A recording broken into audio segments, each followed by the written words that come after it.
आप देख रहे हैं मिल्लत 24 न्यूज़, यही सच है। अस्सलाम वालेकुम नाजरीन, आप देख रहे हैं मिल्लत 24 न्यूज़, सच को रखे आपके आगे। महाराष्ट्र और तेलंगाना की पुकार, मिल्लत 24 न्यूज़, यही सच है। मी नाव या ठिकाणी वाचून दाखवतो। त्यांचा सर्वांचा भारतीय जनता पार्टीत प्रवेश झाला असं अध्यक्षांनी या ठिकाणी घोषित केलेलं आहे। रंगनाथजी भोसले, सभापती कृषी उत्पन्न बाजार समिती ताडकळस, तुळशीरामजी सामाले, जिल्हा परिषद सदस्य, टीएम देशमुख, जिल्हा परिषद सदस्य, संतोष सावंत, माजी सभापती पंचायत समिती सोनपेठ, श्रीकृष्ण भोसले, तालुका अध्यक्ष काँग्रेस कमिटी सोनपेठ, अनिल धोंडगे, तालुका अध्यक्ष काँग्रेस कमिटी पाथरी, बालासाहेब अवचार, मानवत तालुका काँग्रेसचे अध्यक्ष, रामेश्वर खटिंग, उपसभापती पंचायत समिती परभणी, मधुकर लाड, पंचायत समिती सदस्य, दिलीपराव साबळे, पंचायत समिती सदस्य, माऊली झाडे, प्रभाकरराव काळे, रमेशरावजी देशमुख, कृषी उत्पन्न बाजार समिती संचालक, घनश्याम कनके, मुंजाजी जवंजाळ, उपसभापती मार्केट कमिटी परभणी, दिलीपराव देशमुख, माजी सभापती पंचायत समिती परभणी आणि बाहेर उभे असलेल्या सर्व भारतीय जनता पार्टीत प्रवेश करण्यासाठी आलेल्या सरपंच, उपसरपंच, विविध कार्यकारी सेवा सोसायटीचे चेअरमन यांचा सगळ्यांचा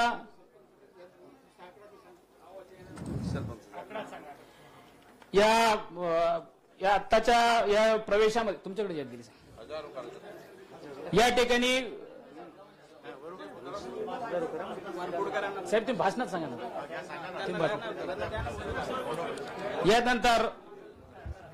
यानंतर आदरणीय सुरेशजी वरपुडकर साहेबांना विनंती करतो की त्यांनी आपलं मनोगत व्यक्त करावं।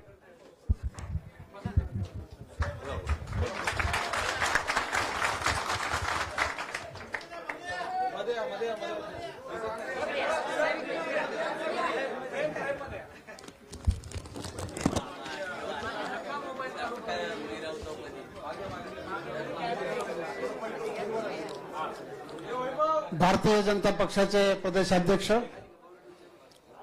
आदरणीय रवींद्रजी चव्हाण साहेब,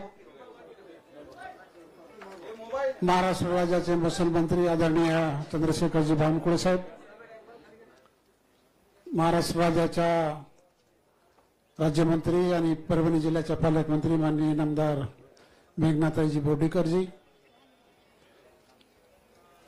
या राज्याचे मंत्री माननीय अतुलजी सावे साहेब, आमदार तानाजीरावजी मुटकुळेजी, आमदार संजय केनेकरजी,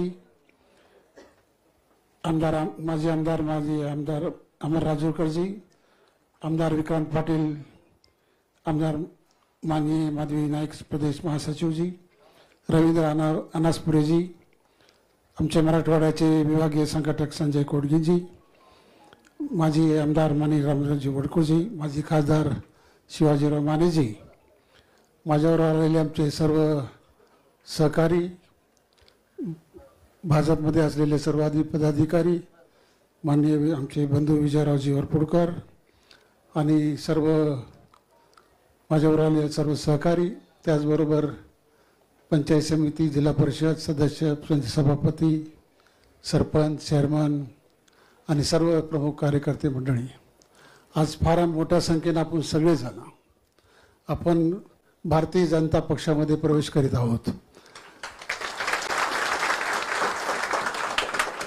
आपल्याला कल्पना असेल की रवींद्र चव्हाण साहेबांच्या बाबतीमध्ये जे अध्यक्ष आहेत त्यामध्ये सांगत असताना मी ज्यावेळेस काँग्रेसमध्ये आमदार होतो आणि त्यावेळेस जे मंत्री होते बांधकाम खात्याचे, फार मोठी मदत मला त्या काळात सुद्धा त्यांनी केलेली आहे। कसल्या प्रकारचा विचार न करता त्यांनी या संदर्भात केलेले आहे आणि आता ह्या काळामध्ये सुद्धा खूप मोठ्या प्रकारचं त्यांचा जे निर्णय आहे तो धडाकेबाज निर्णय घेण्याचा त्यांचा स्वभाव आहे। पक्षाची निष्ठेनं काम करतात आणि कोणत्या प्रकारचा राजकीय वारस घरामध्ये नसताना सुद्धा ते राज्याचे मंत्री झाले, आता भाजपचे प्रदेशाध्यक्ष झाले। त्याबद्दल त्यांच्या नेतृत्वामध्ये काम करायचं मला निश्चित स्वरूपामध्ये आवडेल आणि सर्वांच्याच कार्यक्रमामध्ये सहभागी असेल।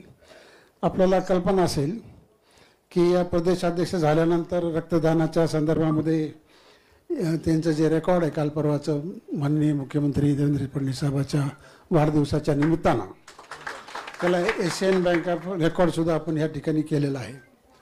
म्हणून दुसरे जे नेते आहेत आपले माननीय आमदार चंद्रशेखरजी बावनकुळे साहेब राज्याचे मुसलमंत्री आहेत आणि भाजप प्रदेशाध्यक्ष झाल्यानंतर महाराष्ट्रातील सर्व जिल्ह्यामध्ये तालुक्यामध्ये त्यांचे कार्यकर्ते आमचे बंधू त्यावेळेस भाजपमध्ये होते.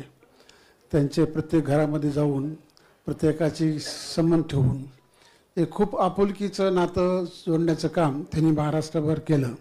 आज त्याच धडाक्यानं त्याच काम करत रवींद्र चव्हाण साहेबसुद्धा करतात. त्यानंतर भाजपचे प्रदेश झाल्यानंतर त्यांनी सर्व जिल्ह्यामध्ये तर संपर्क ठेवला, पण त्यांच्या नेतृत्वाखाली भाजपमध्ये फार मोठ्या प्रमाणावर त्यांनी लोकसभा निवडणुका झाल्या, विधानसभा निवडणुका झाल्या आणि फार मोठं यश भाजपनं त्या ठिकाणी प्राप्त केलं आणि आज राज्याचे मुख्यमंत्री म्हणून आणि महसूल मंत्री म्हणून त्या ठिकाणी झाले. महसूल मंत्री झाल्यानंतर सुद्धा त्यांचे जे कामाची झेप आहे ती फार मोठ्या प्रमाणामध्ये आहे. जनहिताचा निर्णय घेण्याचा त्यांचा जो धडाका चालू आहे, आज गेले 2021 पर्यंतचा गुंठेवारीचा जो काही कायदा होता, 2021च्या आत जे काही होते त्यावेळेस त्याचं गुंठेवारीचं कायदा काम होत होतं. पण हा निर्णय त्यांनी गेल्या अनेक वर्षापासून गुंठेवारीचा जो प्रश्न सुटत नव्हता, त्यांनी गुंठेवारीचे सुद्धा रजिस्ट्री करण्याचं काम हे धडाकेबाज निर्णय त्यांनी त्यांच्या काळामध्ये आता घेतलेलं आहे. त्याचबरोबर जे सर्वसामान्याला वाळूचं धोरण असेल, सर्वसामान्याला रेती मिळत नसते, त्या धोरणामध्ये सुद्धा काम केलं. 7/12च्या संदर्भात केलं. शेतरस्ते असतील, पांधन रस्ते असतील, सगळ्यात मोठं औद्योगिक कारणाचं येण्याचं कामसुद्धा फार मोठ्या क्रमाने त्यांच्या काळामध्ये काय झालं. आमचे बंधू सांगत होते